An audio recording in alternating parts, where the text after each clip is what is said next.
What's up, everybody? It's Hunter Oakley here. I'm back with another video. Week 8 commercial dive school done and in the books. If you're not familiar with what I'm doing, I'm like doing weekly recaps on how my school is going and what we kind of do day to day. Since I had no idea coming to school what it was going to be like, I figured I would make a series kind of letting you guys know what it's like in a sense. So I'm going to jump right into it. Monday, we did a lot of diving this week, just getting a lot of bottom time, more hours or whatever, learning and getting more experience, just getting comfortable in the water. But we kind of did, for the most part, nothing. We didn't do any, like a wide variety of stuff this week. We kind of did the same thing and mastered it, if you will. Not really mastered it, but by the end of the week, I felt a lot more confident than when we got in the water on Monday. So Monday, we had 2 different projects we kind of had to set up for the week, and we just left them off the barge throughout the whole week. And every day we came in. Some of the guys, we're diving 4 guys off the barge at all times, and then there's always a standby. So we had kind of 2 guys doing one project and 2 guys doing the other. And the project was to get a gate valve from one end of the barge where they would drop it down to the other end of the barge, bring it up to this stage, which is about, it's a mid-water, it's hanging from the barge. And then you got to bring it from the stage up to the barge and on like a chain hoist.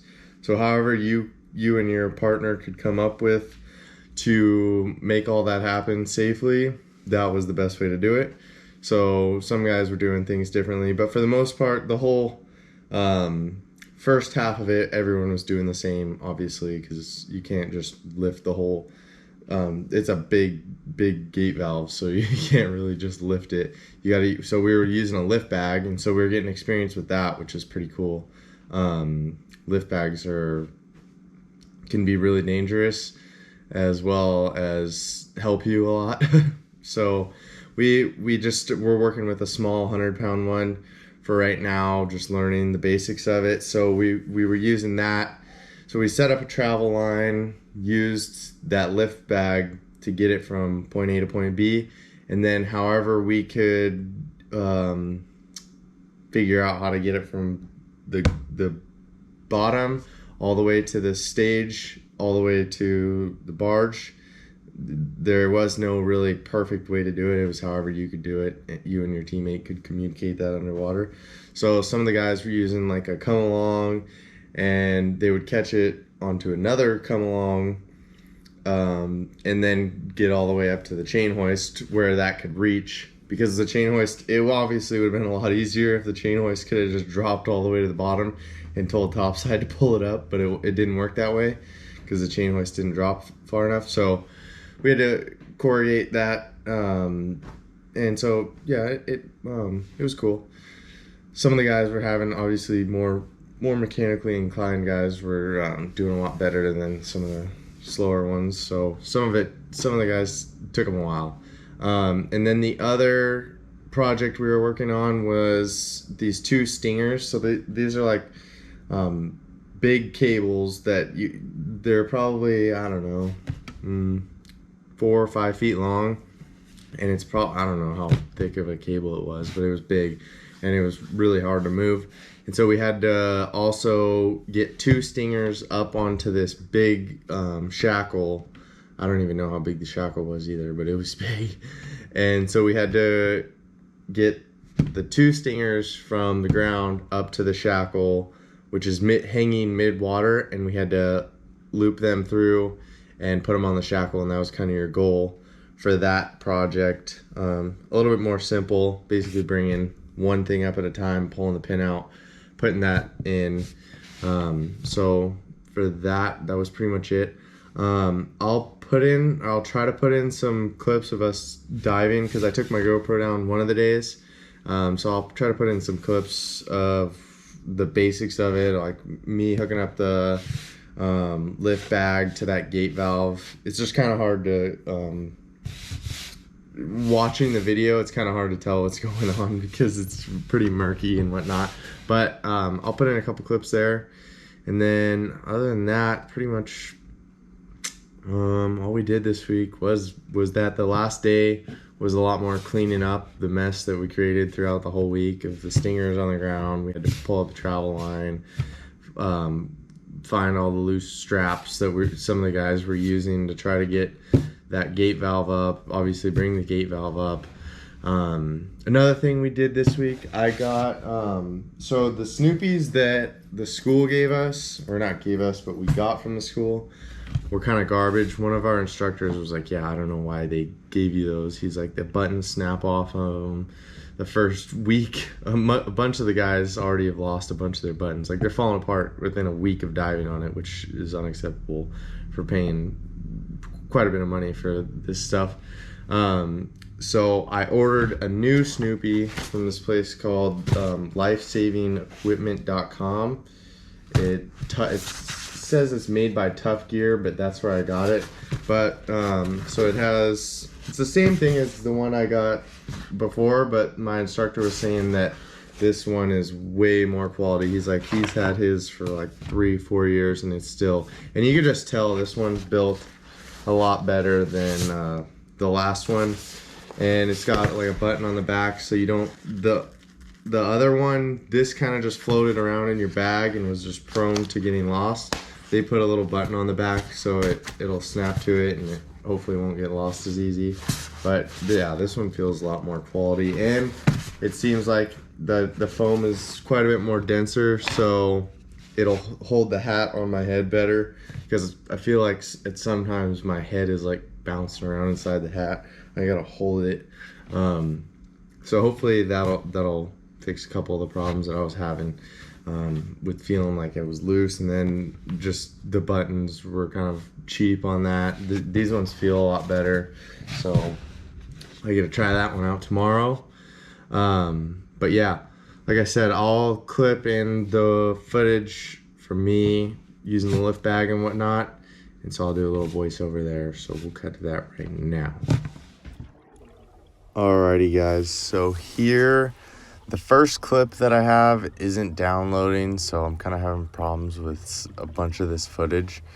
But right here, I've got the lift bag already set up to the gate valve, and I've brought it down to where we're hooking up the come along. It took me a while to figure out this come along. Once we got it topside after, we realized that there was something broken on it. And so it was kind of a pain to get up at first right here. But I finally got it going and we got tension on it. So as you can tell, I'm just sitting here cranking this up to pull tension on that, so I know that I don't need the lift bag anymore. And so right here, I'm deflating it and taking it all out so that can get ready to be pulled up the travel line after we're all done. So next, I think I'm going to, yeah, I'm taking that shackle off or whatever and sending that lift bag out of the way. Then I'm gonna keep coming up on this come along until I can reach it with the next come along. Well, it's actually not really a come along. The next one is like a chain hoist. So you'll see here in a second, I'll stop and grab it with that chain that's hanging to the right. And so you can kind of see right here that come along onto the shackle with that strap right there. That strap is just hanging off the edge of that stage that's right above us. You'll see here in just a second.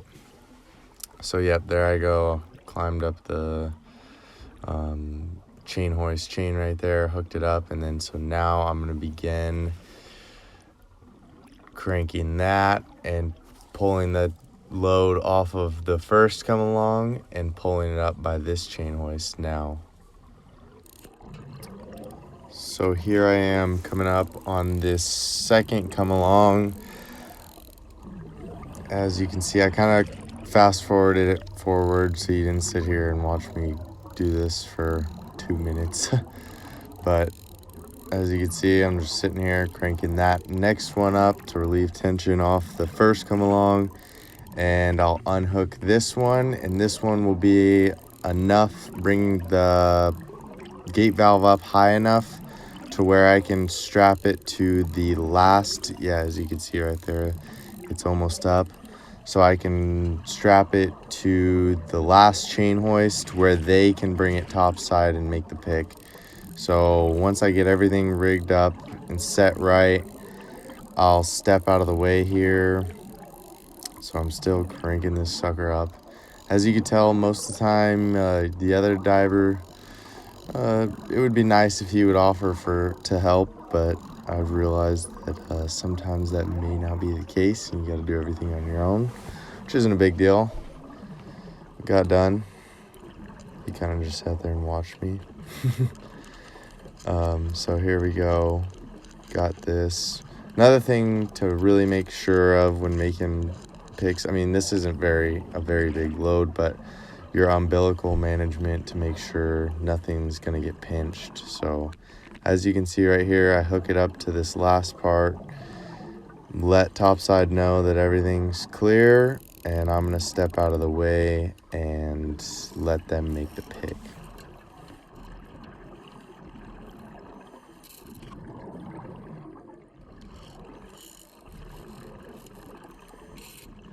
Alrighty guys, that pretty much wraps up everything for week 8 of Commercial Dive School at the Divers Institute of Technology. Thanks a lot for tuning in and watching. If you have any questions about anything, I'll do my best to answer them, or I'll get the right answer for you. But yeah, thanks a lot for stopping by, and we will see you next week.